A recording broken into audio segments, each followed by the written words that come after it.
오늘은 이해할 수 없는 아버지의 사랑이라는 제목으로 하나님 말씀을 전하겠습니다. 지난주에 우리가 잃었던 자를 되찾은 기쁨에 대한 말씀을 나눴는데요. 그 두 가지 비유가 있었습니다. 하나는 잃은 양 한 마리를 찾기 위해서 99마리 양을 두고 양을 찾기 위해 떠났던 그 목자의 비유를 보았고요. 그리고 10드라크마 중에서 한 개의 동전, 10%밖에 안 되는 거지만 그것이 나머지 9개의 드라크마를 불완전하게 만드는 것이었기 때문에, 그 결혼의 증표였기 때문에 그것을 온 집안을 쓸면서 찾아내는 그 여인의 그 기쁨, 그것을 찾은 여인의 기쁨에 대한 이야기를 나눴습니다. 그 양을 찾아가는 목자의 마음 하나하나, 그 목자의 마음은 양 하나하나가 너무나 소중했기 때문에 그 양이 1대 99가 아니라 1대 1대 1대 1 모두 다 소중했기에 너무나 그 양이 어떤 상황일지 고민하며 걱정하며 애타는 심정으로 나아가는 목자의 심정, 또 그 귀중한 소유인 결혼의 증표인 그 드라크마를 잃은 여인의 그 심정으로 우리가 하나님께서 우리의 그 잃어버린 영혼 하나하나를 찾고 계시다는 것을 생각해 봤습니다. 하나님께서 그 영혼이 돌아올 때 그리고 얼마나 기뻐하는지 그 잔치를 베푸는 것을 통해서 우리가 그 하나님이 그 한 영혼을 얼마나 소중히 여기시는지를 생각해 보자고 했습니다. 그래서 계산적인 사랑, 계산적인 에너지, 그 시간 사용이 아니라 거룩한 낭비로 나아가기를 원하시는 하나님의 마음을 깨닫자고 나눴고요. 그래서 지난주에 적용하기를 하나님께서 나에게 맡겨주신 영혼이 누구인가 생각해 보자 그랬습니다. 여러분 생각해 보셨습니까? 나한테 맡겨주셨던 영혼들이 있던가요? 있으셨겠죠. 예. 제가 지난 주간 이렇게 보내면서 몇 분한테 그런 연락을 받았어요. 지난주 설교 들으면서 생각난 사람이 있다고. 그래서 이제 같이 기도하기로 했습니다. 여러분에게도 다 생각난 분들이 있을 거예요. 그분들을 위해서 먼저 기도하기 시작하십시오.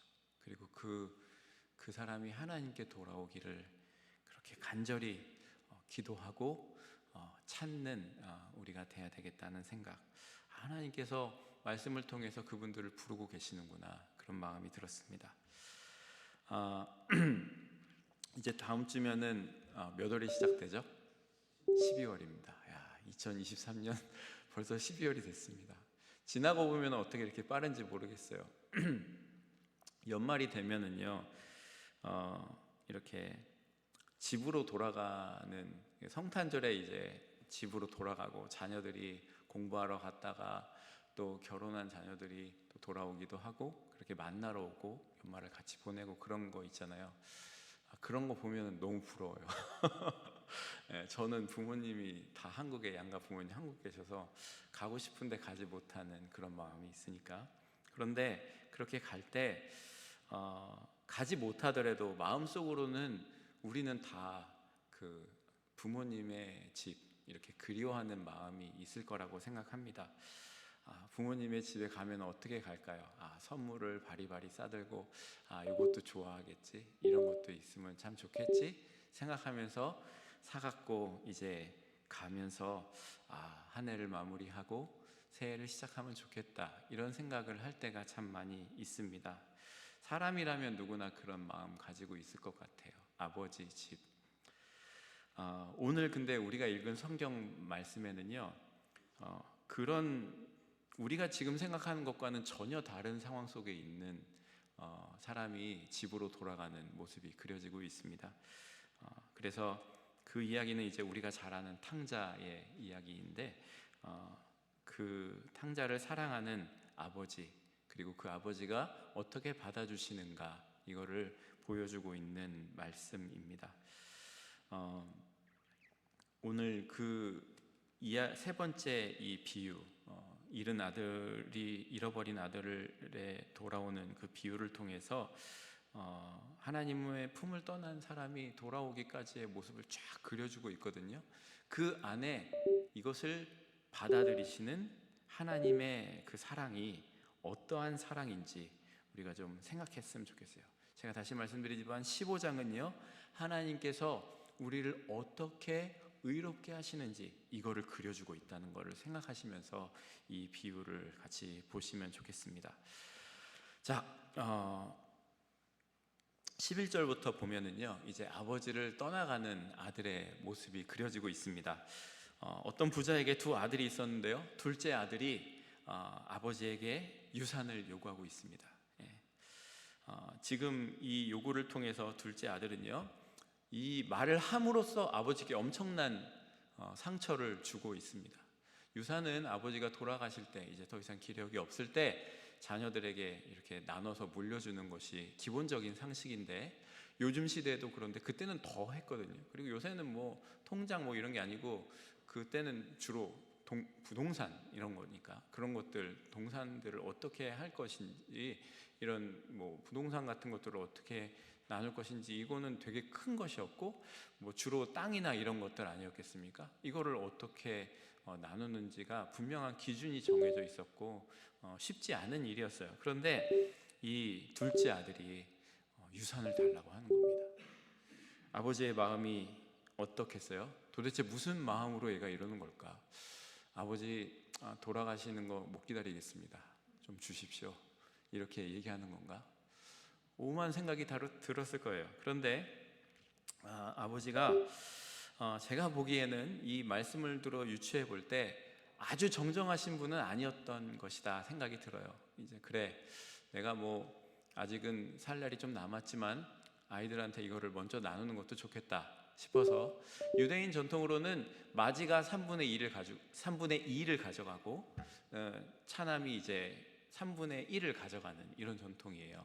그래서 이제 아버지가 맞이에게도 3분의 2를 주고 이 둘째, 유산 달라고 한 둘째에게 3분의 1을 이제 주었을 겁니다.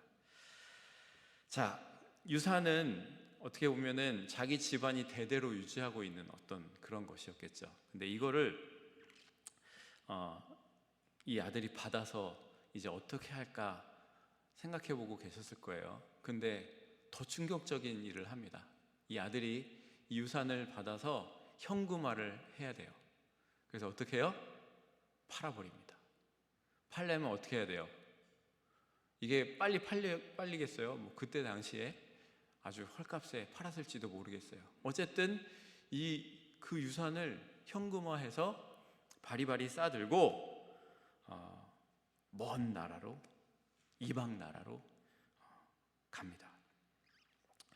유산을 받으면은 그 자녀는 이제 부모를 다 공양해야 하는 책임이 있는데, 모셔야 되는 책임이 있는데, 그걸 버리고 떠나는 겁니다.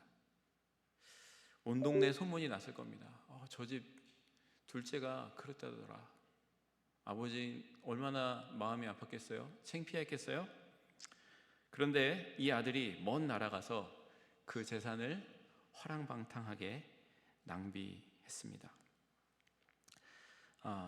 그 다음에 이제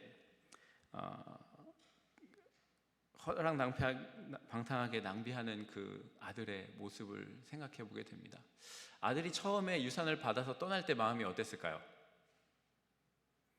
부푼 꿈을 가지고 있었겠죠.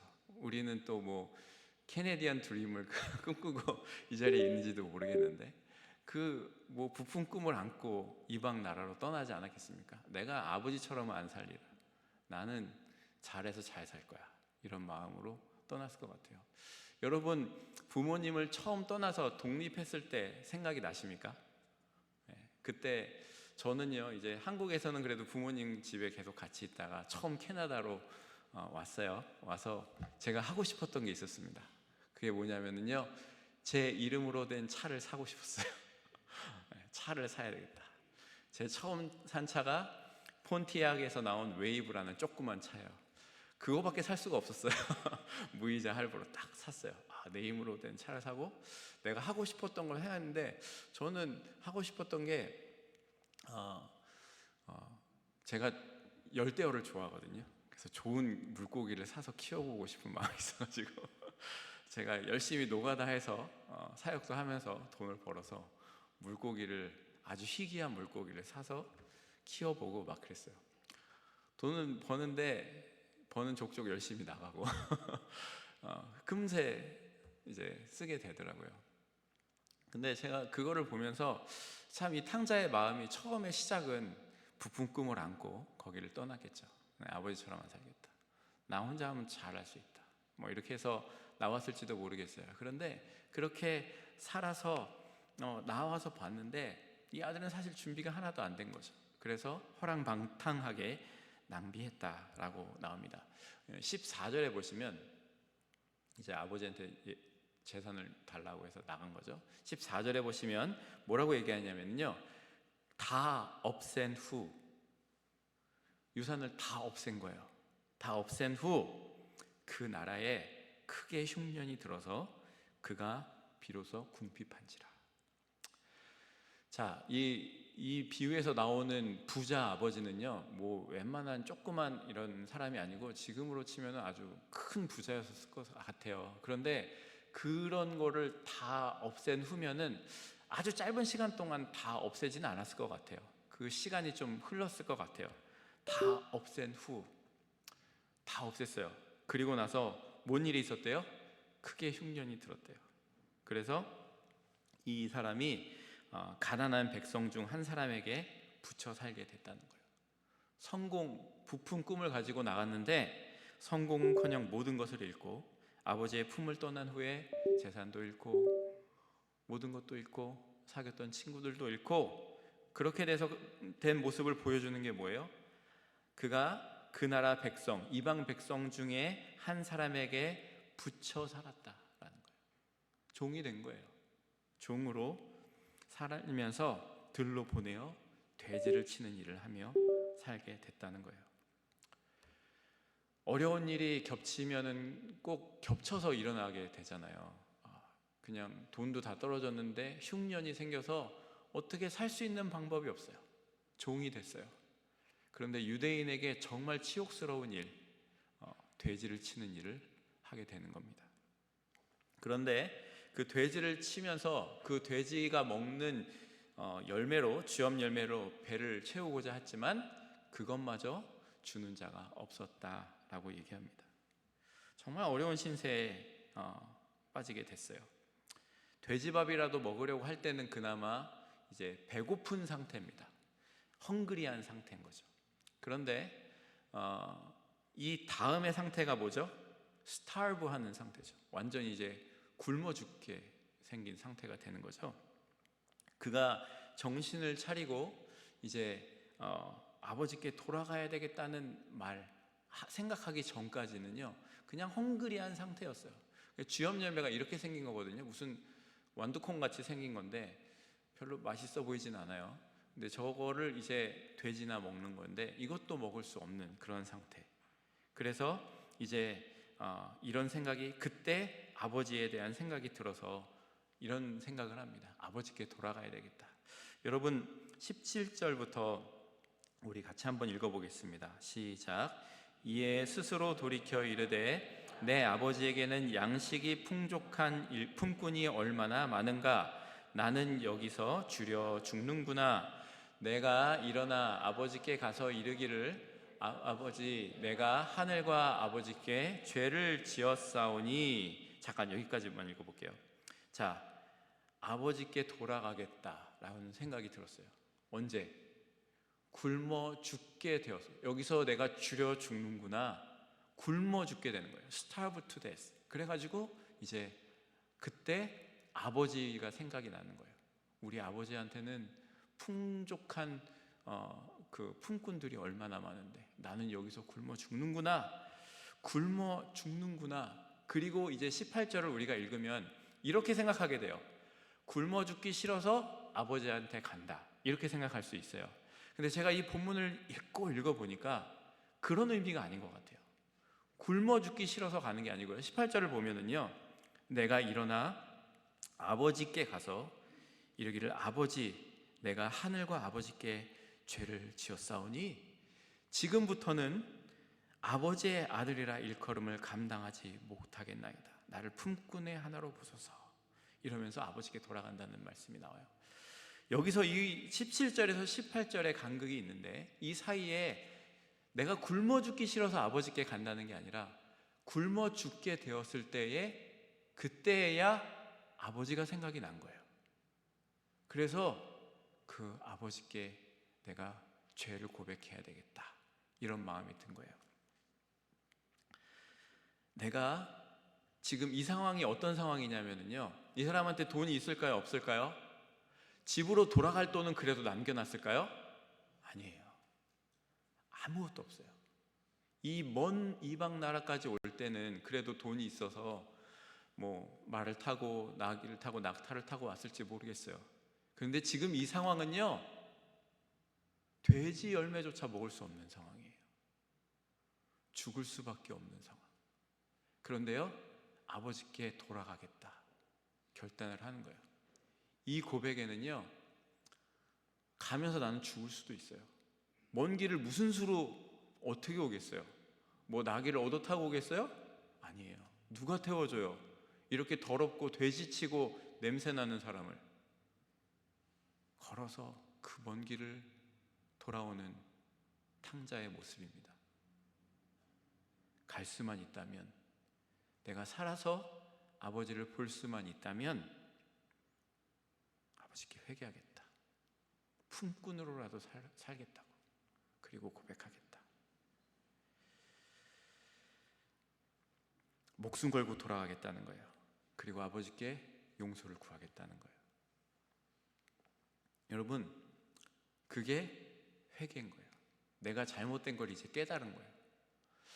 처음엔 생각이 안 드는데 내가 죽게 되었을 때에야 그게 생각이 나는 거예요. 우리 아버지가 그랬었지. 몰랐어요. 그랬었지. 내가 하나님과 아버지께 죄를 지었습니다. 나를 용서해 주십시오. 나를 자녀로 다시 받아달라는 거 아니고 그냥 품꾼으로 하나로 여기더라도 나를 제발 용서해 달라고 얘기하는 거예요.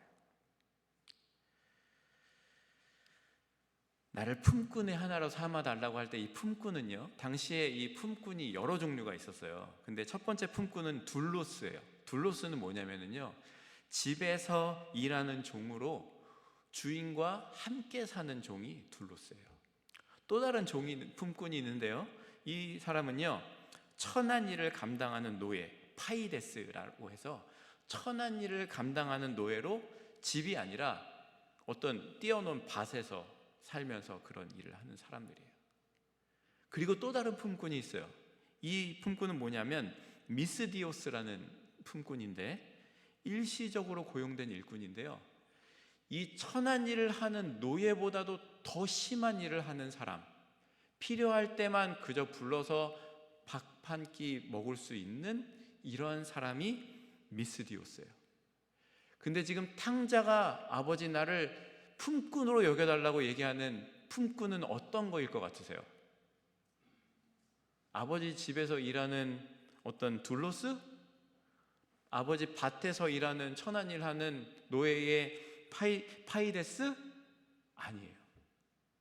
미스디우스예요. 가장 천한 일. 그거라도 나를 품꾼으로라도 하나로 보십시오 라고 얘기하는 거예요. 이전 지위를 돌려받겠다고 가는 게 아니에요, 여러분. 굶어 죽게 되었을 때 아버지가 생각이 나고 아버지의 사랑이 생각이 나고, 그래서 회개하고 아버지께 가서 회개하고 내가 죽겠다, 가다 죽더라도 내가 가겠다, 그런 마음으로 가고 있는 거예요. 아버지를 생각했기 때문에 너무나 죄송해서 그 먼 길을 걸어서 가고 있습니다.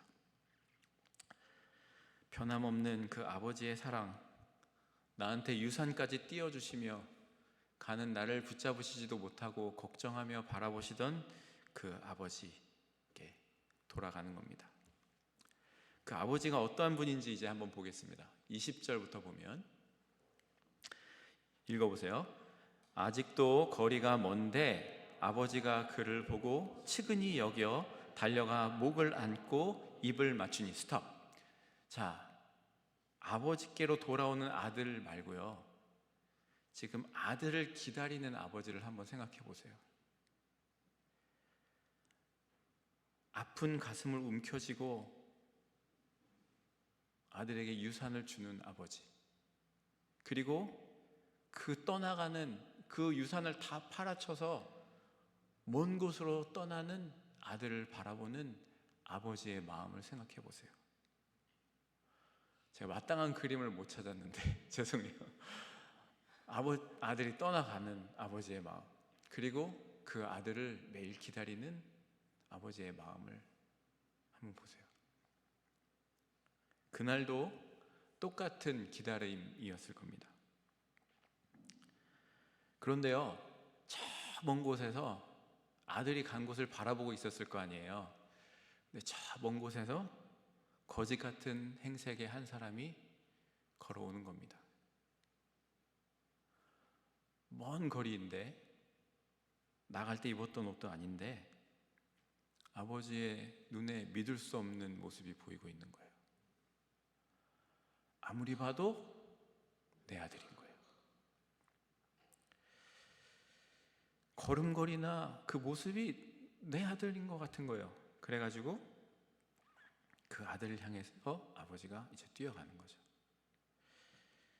제가 2004년도에 위니펙에 처음 가서 이제 모셨던 목사님이 남정은 목사님이라는 분이셨어요. 근데 남정은 목사님께서 위니펙에서 목회하시다가 에드먼턴에 가서 목회를 하시다가 위암이 발견이 됐어요. 그래서 요양을 하시게 됐고, 이제 그 중에 제가 휴가를 받아서 이제 요양하시다가 병원에 오셨다 그래서 이제 병원에 문병차 갔어요. 에드먼턴에 도착해서 병원에 가서 그 알려주신 호수를 찾아서 그 호수에 들어가서 문을 열고 들어갔는데 굉장히 흉측한 모습의 어떤 분이 이렇게 기대서 침대를 매트리스를 일으켜서 앉아 있는 거예요. 제가 잘못 들어왔구나 해서 sorry 하고 문을 닫는데 김 목사 그러는 거예요. 제가 생각하기 자꾸. 그래서 그 목소리가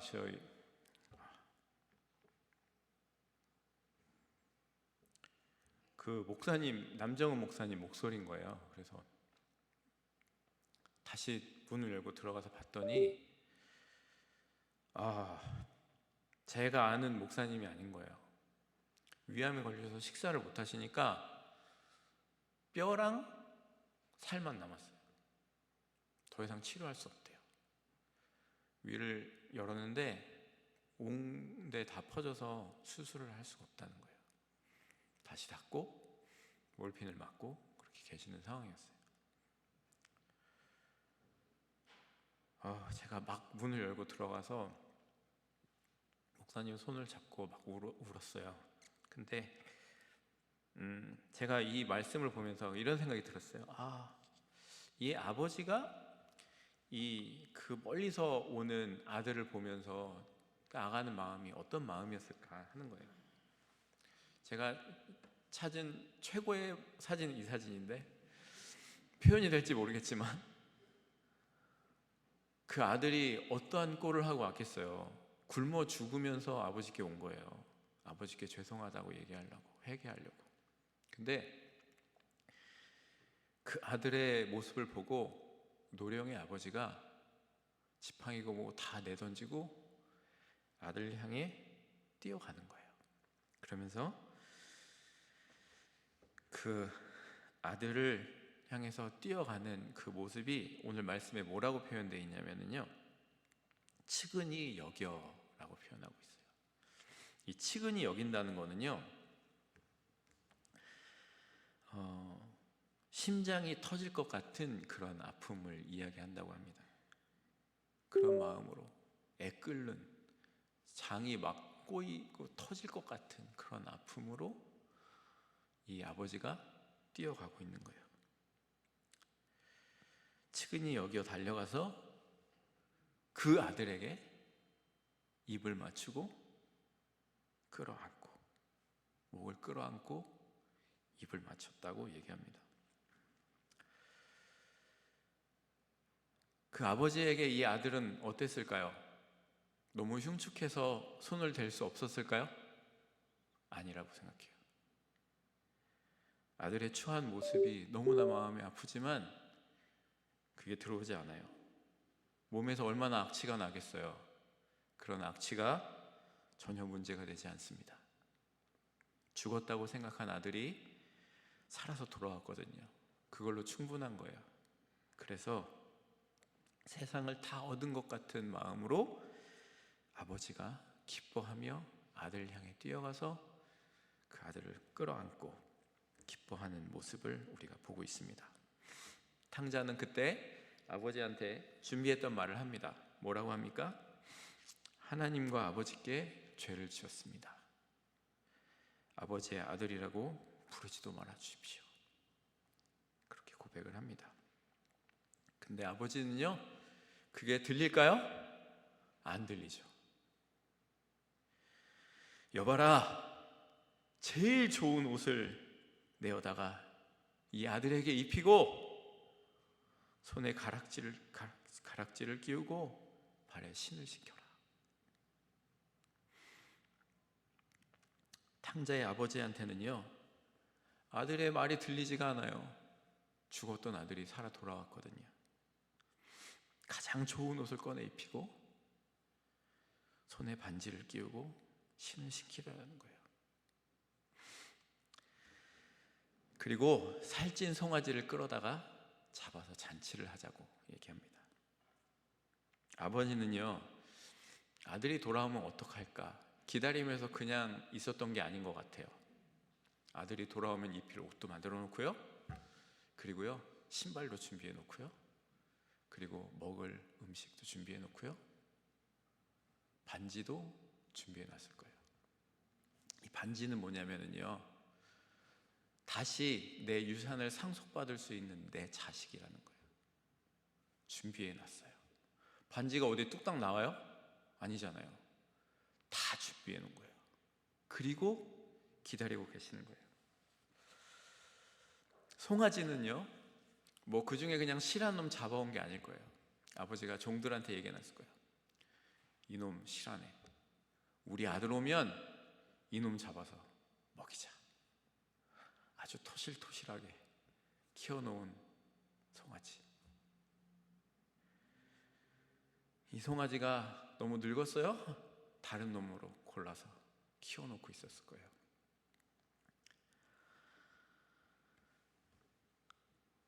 아버지가 입힌 옷, 신발은요, 아버지와 같은 권위를 준다는 의미고요, 반지도 아버지의 변함없는 아들로 인정한다는 고백이었습니다. 끝으로 아버지는요, 그 잔치를 준비하라고 합니다. 아버지가 준비한 잔치는요, 그래도 아들이 이렇게 왔는데 창피해서 우리 가족끼리만 하는 잔치가 아니에요. 송아지를 잡는 거는요, 동네 사람 다 불러 모으는 거거든요. 다 불러서 이제 잔치를 합니다. 동네 사람들이 다 알잖아요, 그 아들이 어떻게 하고 갔는지. 근데 이 아들이 돌아와서 이제 잔치를 하는 겁니다. 종들이 이제 그 잔치를 기쁘게 준비하고 있습니다. 뭐가 자랑이라고 잔치를 하겠어요? 그런데 이 아버지는요, 이 아버지의 마음은 막을 수가 없는 거예요. 너무나 기뻐서 잔치를 준비해라. 사람들 다 불러와라. 내 아들이 돌아왔다 하는 거죠. 저는 오늘 말씀을 보면서 이런 제목을 붙여봤는데요, 이해할 수 없는 아버지의 사랑인 것 같아요. 15장에는요, 하나님께서 우리를 어떻게 의롭게 하시는지를 보여주고 있다 그랬잖아요. 이 비유의 아버지는요, 하나님의 그 의롭게 하시는 사랑을 보여주고 있는 거예요. 우리를 어떻게 의롭게 여긴다는 것을 보여주고 계시는 거예요. 이 아들이 어떤 모습으로 왔어요?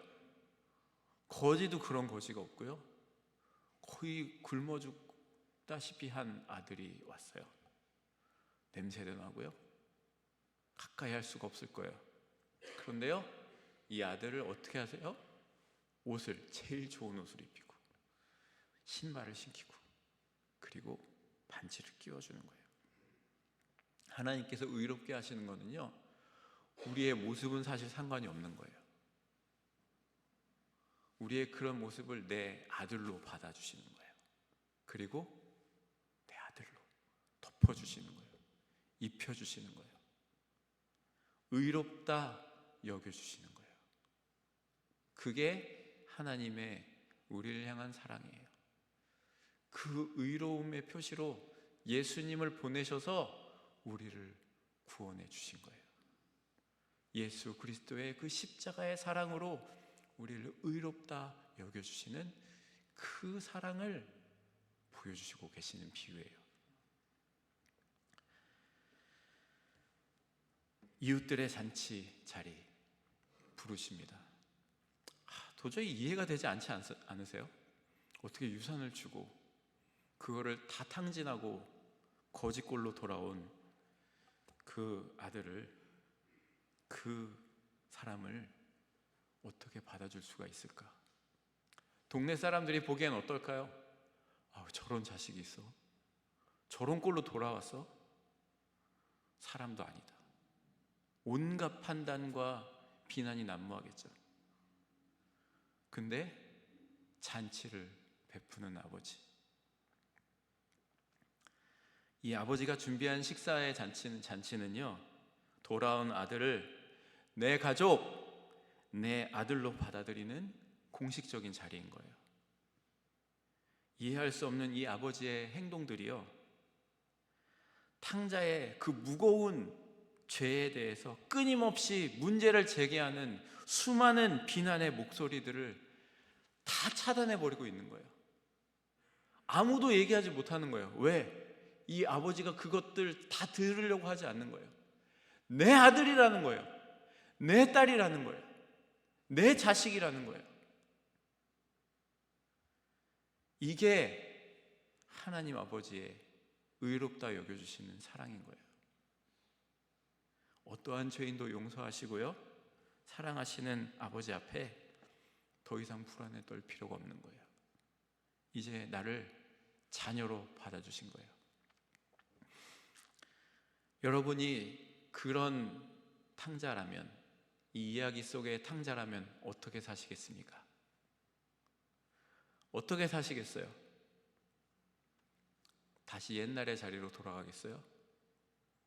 유산 반지 받았으니까 또 달라고 해서 부푼 꿈을 가지고 또 나가겠어요? 그럴 수 없을 거예요. 왜? 아버지의 사랑이 어떠한지를 내가 깨달았으니까. 어떻게 이렇게 사랑하실 수가 있지? 말이 안 되는 거예요. 이해가 할 수 없는 거예요. 어떻게 저걸 용서할 수가 있지? 저걸 어떻게 덮어줄 수가 있지? 저런 사람을 어떻게 아들로 다시 받아줄 수가 있지? 많은 사람들이 얘기했을 거 아니에요. 다 필요 없는 거예요. 그냥 받아주시는 거예요. 그 사랑 깨달으면서 아들은 계속해서 되뇌이며 아버지의 사랑을 생각했을 것이고, 아버지와 함께 살면서 그 사랑을 계속해서 경험했을 거예요. 그때만이 아니라 우리 아버지는 이런 분이구나, 이렇게 사랑하시는 분이구나, 그리고요, 그 사랑 담은 사람으로, 경험한 사람으로 살기 시작했을 거예요. 용서하기 시작했을 거예요. 살아내기 시작했을 거예요. 흘려보내기 시작했을 거예요. 여러분, 아무리 우리가 먼 길로 갔다 가고 하더라도요, 그 가운데 우리는 하나님을 생각할 수 있어요. 가장 힘들 그때 우리에게 떠오르는 분은 우리를 이렇게 변함없이 받아주시는 하나님이라는 것을 잊지 마시기 바랍니다. 그리고 그 하나님께 나아가세요. 뭐라고 해야 돼요? 내가 다시 살고 싶어서가 아니라, 죄송합니다, 내가 아버지께 죄를 지었습니다. 하나님 떠나서 내 마음대로 살아보려고 했는데 이것이 결코 행복하지 않았어요. 용서해 주세요. 근데 아버지는요, 내가 그 말 안 해도 다 아시는 거예요. 그리고 나를 달려와서 끌어안아 주시는 거예요. 옷을 입혀주시는 거예요. 신을 신겨주시는 거예요. 반지를 끼워주시고 잔치를 베풀어 주시는 거예요. 우리가 다 그 사랑 받은 사람들입니다. 그래서 이 자리에 있다고 믿습니다. 그런 사랑으로 우리를 받아주셨습니다. 우리가 신앙생활을 하다 보면은 이것이 좀 매너리즘에 빠질 때가 있어요. 그리고 그 사랑 잊을 때가 있어요. 그럴 때 이런 말씀을 읽으면서 우리 자신을 다시 한번 하나님 앞에, 그 사랑 앞에 흠뻑 젖었으면 좋겠어요. 그 사랑은요, 그때만 있는 게 아니고요, 지금도 여전해요. 내가 하나님을 믿는 사람으로 산다고 하지만 여전히 이상한 모습으로 살아가고 있다고 하더라도 우리를 향한 아버지의 사랑은 여전하세요. 그 사랑 앞에 다시 나가세요. 그리고 고백하세요. 그리고 그 사랑에 흠뻑 젖으세요. 그리고 다시 그 사랑을 전하는 사람으로 살아내시는 여러분이 되시기를 소망합니다. 적용할 말씀 한 가지 나눌게요. 한 주간 동안 나를 향한 탕자의 아버지와 같은 사랑을 발견하시기 바랍니다. 돌아보세요. 수없이 많아요. 그리고 지금도 변함없다는 것을 기억하시고 그 사랑받은 사람으로, 아들, 딸로 살아내시는, 전하시는 여러분 되시기를 소망합니다. 같이 기도하겠습니다.